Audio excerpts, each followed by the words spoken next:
Ողջույն, ես կենացն եմ և չեմ սիրում կենացներ,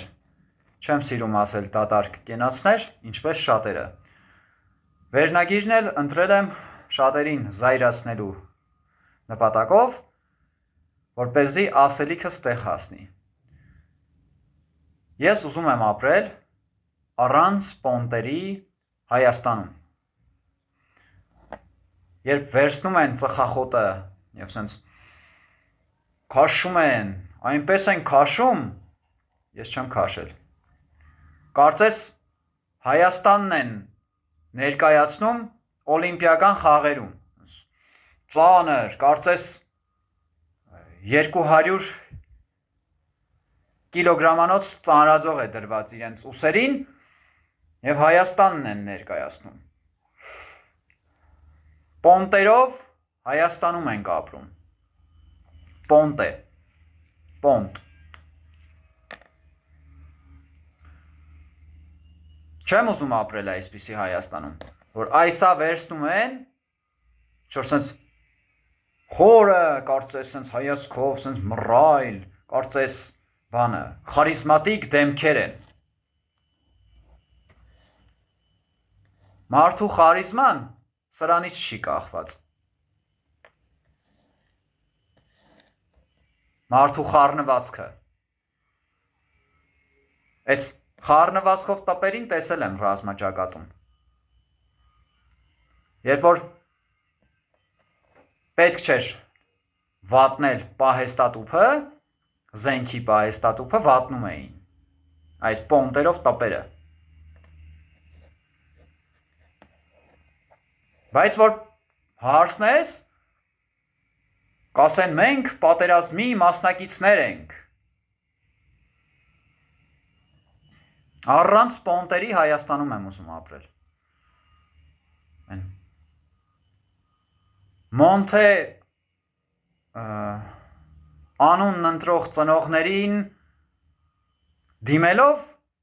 ես նաև դիմել եմ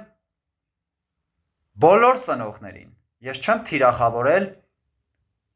Մոնթե անունը դնող ծնողներին, եթե այդպես եք կարծել, սխալվել եք, որովհետև ինքս 2026 թվականը սկսել եմ Մոնթե անունով երեխային ծառայելով, նոր տոմարով 2026-ը։ Հունվարի 1-ին,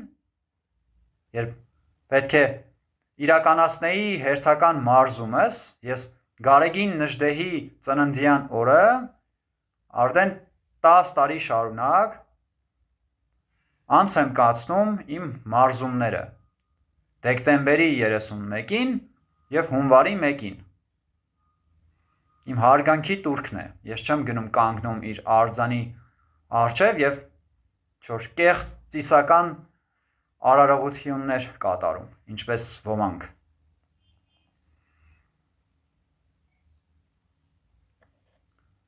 Պոնտ է, արձանի առջև հավաքվելն էլ է պոնտ, պետք է մարզվել։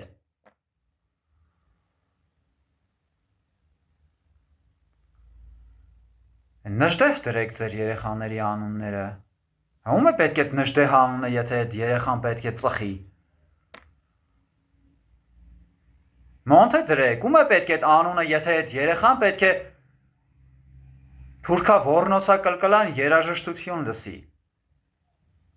Կամ որ չեն արդարանում, ասում են մեր ազատամարտիկները ժամանակին բարձրաճաշակ չեն եղել, բայց թուրքերի դեմ կռվել են։ Իմաստը ո՞րն է։ Եթե դու գնում ես թուրքին վերացնելու, թշնամուն վերացնելու, թուրքը գալիս է, գնում ես հայրենիքը պաշտպանելու, եկեք հասկանանք այդ հայրենիքը ո՞րն է։ Վերջապես, հողն է, 2020 թվականին այդպիսի բանաձևում եմ տվել։ Այդ բանաձևմանը կանրադառնամ։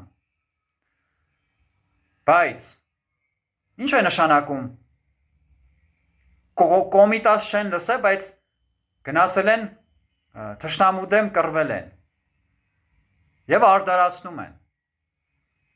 Այսինքն այդ մուղամն են լսել դիրքերում մուղամը եւ գնացել են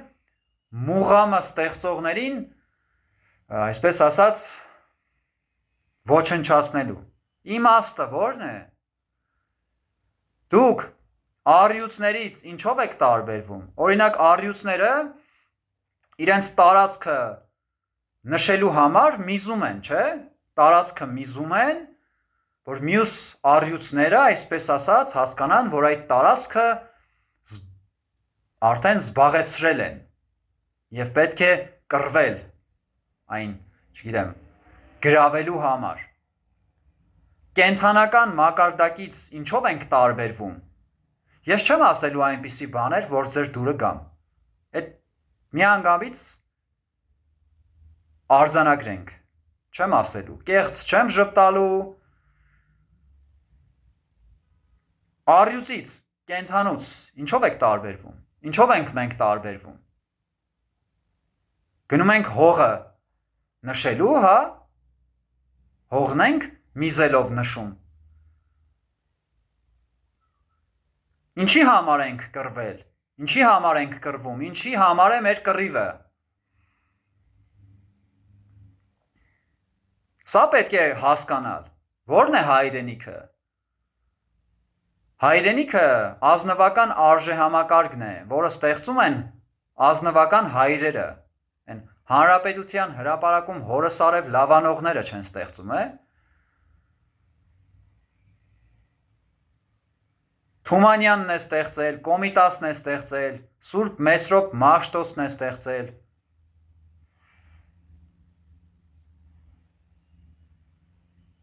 Ժամանակակիցներից Վահան Արծրունին է ստեղծել, Արթուր Մեշչյանն է ստեղծել։ Հանրապետության հրապարակում հորսարև լավանողները չեն ստեղծել։ Եվ այն հայտնիները են կիսամտավորական։ Նախորդ հոլովակում նշեցի, չէ՞։ Երիտասարդների վրա ղժժացողը, որ տարիներ շարունակ ղժժացել է դիտումներն ապահովելու համար,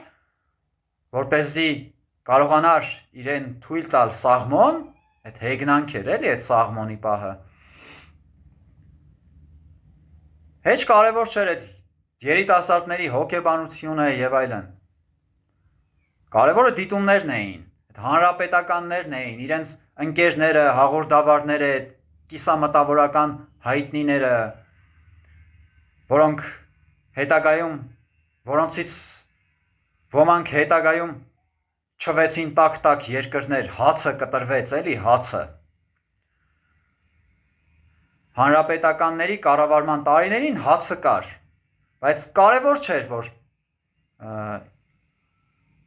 ինչ որ երիտասարդ չի կարողանում անվճար ընդունվել իր խելքով հանրապետականների այդ կառավարման համակարգի պատճառով, կաշառակեր համակարգի պատճառով, որ 5 հոգի ամրագրել էին, այսինքն 5 հոգու ծնողներ ամրագրել էին իրենց որդիների տեղերը, 5 հոգի պատկերացնում եք, մի հոգի չէ, 5 հոգի։ Եվ ես չեմ կարողացել ընդունվել անվճար։ Ինչու՞։ Դրան եմ եղել արժանի։ Այդ 5 հոգու ծնողները հաստատ այդ հնարավորությունն ունեցել են այդ վարձը տալու։ Իմ ծնողները չեն ունեցել։ Բայց մի կերպ ճարել ենք, թե ինչպես կարևոր չէ։ Ես շնորհակալ եմ այն մարդուն, ով հովանավորել է։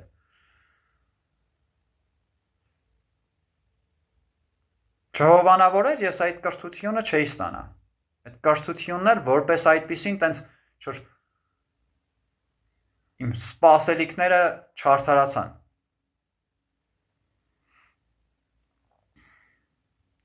Ինչ Հայաստան ենք ուզում կերտել։ Որն է հայրենիքը, այս հարցերը շատ կարևոր են։ Այս համատարած աղմուկի մեջ, այս որ տգետների հոլովակներն եք տարածում դուք։ Արժեք է ստեղծում, չի տարածվում։ Եվ գիտեք, չեն տարածում այն հայերը, որոնք օրենքով, կասեք որ օրենքով, ասեմ որ օրենքով, Օրենքով իրենք պետք է տարածեին մշակութային հայերը։ Հիմա կասեն պառակտում ես մտցնում։ Արագածի հարավային գագաթն էինք նվաճել երիտասարդներով։ Հայ օրիորդներից մեկը, ով ինձ ճանաչում էր, խնդրեց, որ երգեմ դրդո երգը, դե անընդհատ այդ երգն էին պահանջում ժամանակին, վաղուց չեմ պահանջում, որովհետև վաղուց չեմ երգում։ Ես էլ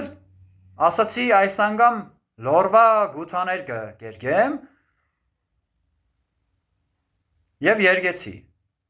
3000-ից առավել բարձրության վրա։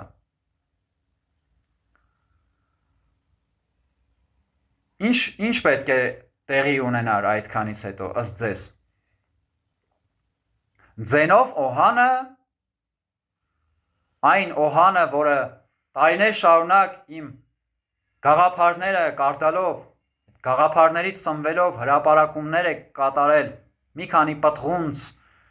պաթոս լցնելով հեղինակային գաղափարներից վրա, ավելի շատ արձագանքներ է հավաքել, հղում չի տվել, որպեսզի ոչ ոք իմանա կենասի մասին, Facebook-յան հարթակի մասին է խոսքը։ Լորվա գութաներգի, այսպես ասած, երգեցողության ընթացքին հետևելով, այնքան սպասեց մինչև ավարտեմ և ինչ պետք է նա աներ։ Հայն ինչ պետք է աներ։ Բան չարեց, չասած ապրես եղբայր կամ անգամ մի քանի վարկյան թույլ չտվեց, որ անցնի այդ երգի ավարտից հետո, որպեսզի այդ օրիորդները, ներկաները, չգիտեմ, ինչ-որ խոսքեր ասեին կամ անգամ եթե չասեին,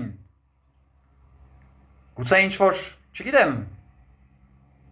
բարեկրթության ցուցիչ է, ինչ արես։ Սկսեց ինչ-որ պսևդո հայրենասիրական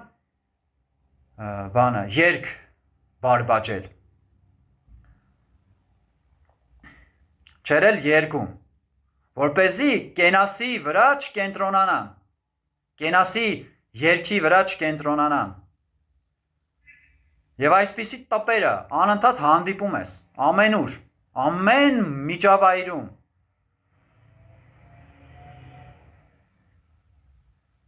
Թողնես Նժդեհի անունը կտան շաբաթը 2-ից 3 անգամ, Մոնթեի անունը կտան, բոլորի անունը կտան, բայց այդ հայկական այդ բնույթը չկա, ես չեմ տեսել։ Երևանաբնակ լինելով, Երևանում ծնված լինելով, 44 օրյա պատերազմին մասնակցելուց հետո հողը կարևորելով, ստեղծել եմ Սյունյաց գութաներգը, Սյունիքի ռավելը։ Գութաներգի հյուսը հրապարակում եմ, չկա, անտարբեր են, անտարբեր, Ձենով օհանը, շրջապատը, որ Գարեգին Նժդեհ, չգիտեմ, Հայկ Ասատրյան, տարոնականություն, չգիտեմ, այսպիսի բաներից են խոսում, հայ լինելուց են խոսում,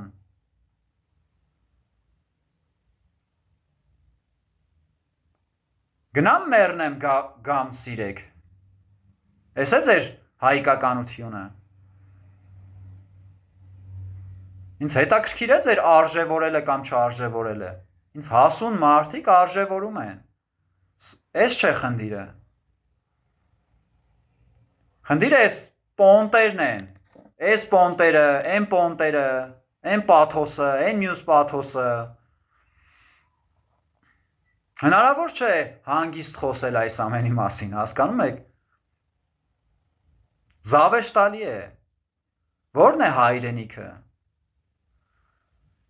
Շատերին ասես ո՞րն է հայրենիքը, կասեն հողը։ Բայց հող եւ հայր բառերը հոմանիշներ չեն։ Մի քիչ տրամաբանեք։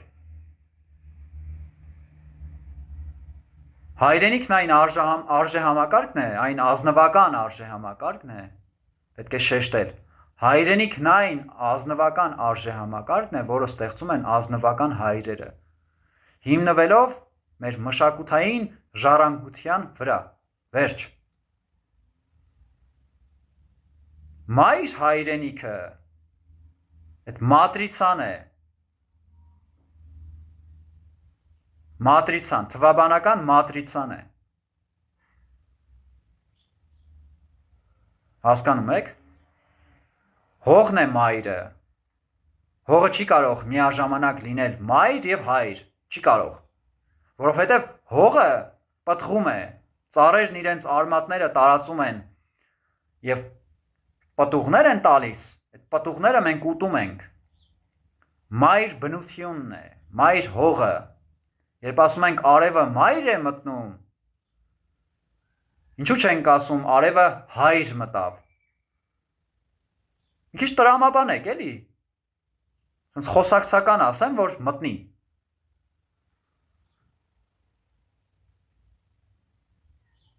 Տրամաբանեք։ Բայց որ սենց հանգիստ նստում ես, ասում ես հայրենիքն այն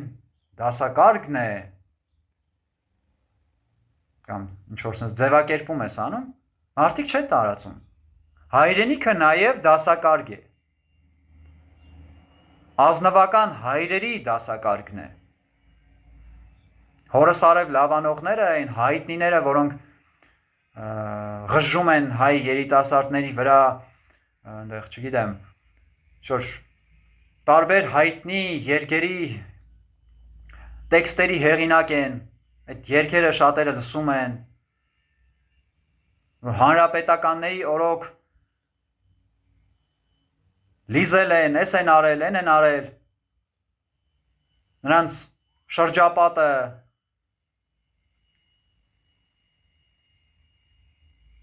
էս է մեր հայաստանյան իրականությունը։ Ռազմադաշտում էլ են այդպիսի տպեր հանդիպում։ Ասենք մեկը արտասահմանում մի քանի տարի ապրելով,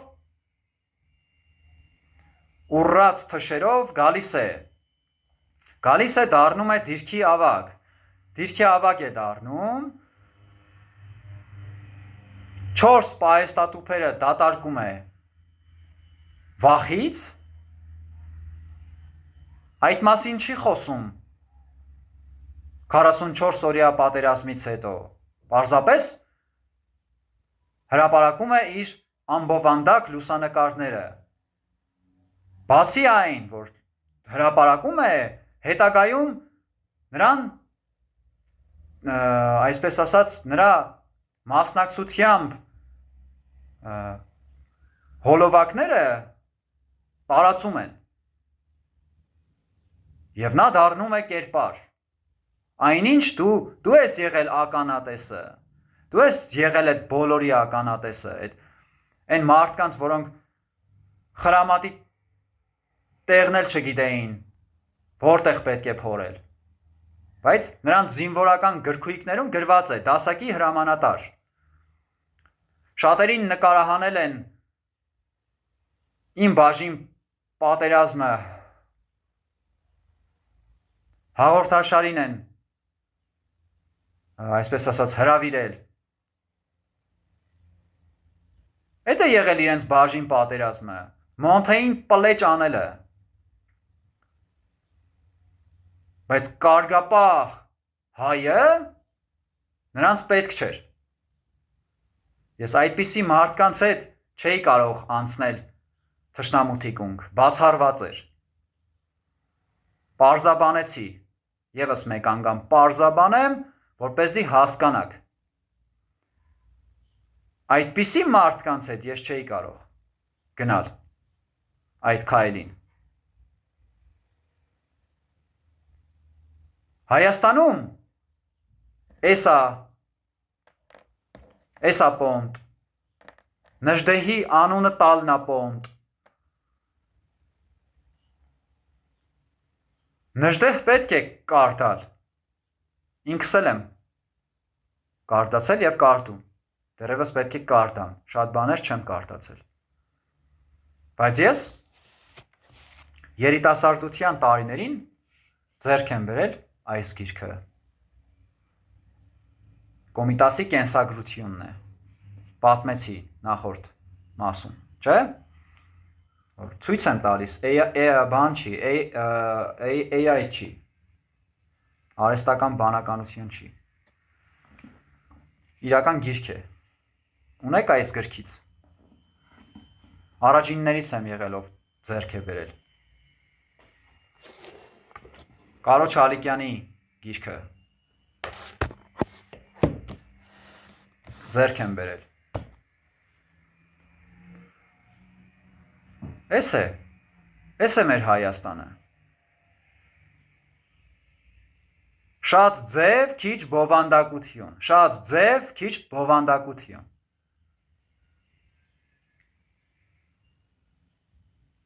ես չգիտեմ, ես համատարած աղմուկի մեջ, ասելիքով խոսքը չի տարածվում, 2020 թվականին ես այսպիսի միտք եմ արտահայտել, խոսքի ազատության փոխարեն ասելիքի ազատություն լիներ, աշխարհն այսքան ուղիղ և հարթ չէր լինի, մենք ասելիքի ազատության դարում չենք ապրում, ով ինչ ուզում ասում է, այս ձևաչափին գիտեք ինչու եմ անցել, որովհետև այս ձենովոհանները, իսկ մի հոգի չէ էլի, այդ հավաքական կերպարն է, բոլորի, պաթոսների, մշտականյան պաթոսների, տգետ բամբասունցնել հավաքական կերպար է, թեթևամիտ ղժժունինել է հավաքական կերպար, ինձ բացարձակապես հետաքրքիր չեն այս հավաքական կերպարների և սրանց ներկայացուցիչների կարծիքները, բամբասանքը, թե ինչ կչարախոսեն, ինչ կանեն, ինձ բացարձակապես հետաքրքիր չէ։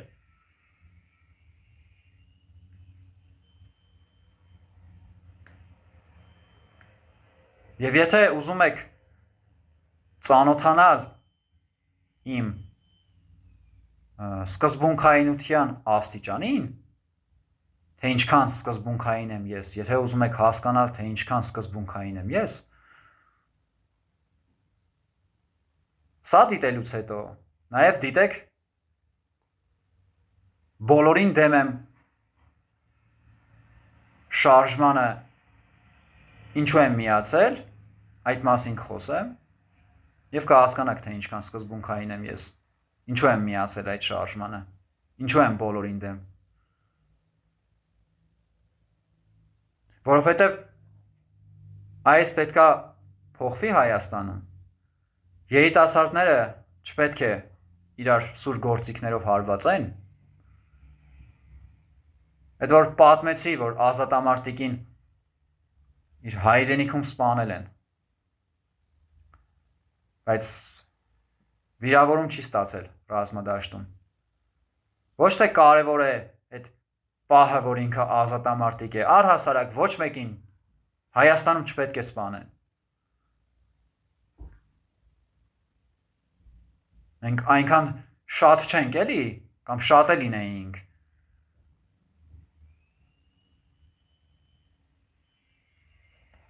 ասացի երրորդ մասը վերջինը կլինի, բայց չի ստացվում, ասելիքը շատ է, բայց շուտով ավարտելու եմ, բոլորին դեմեմի հետ կապված էլ մի հոլովակ հրապարակեմ և ես մրցույթի եմ պատրաստվում և նիարդայնանալու եւ բարկանալու իրավունք չունեմ։ Ինձ համար այդ կարևոր է։ Լավ կացեք։ Ասելիքս տեղ հասավ։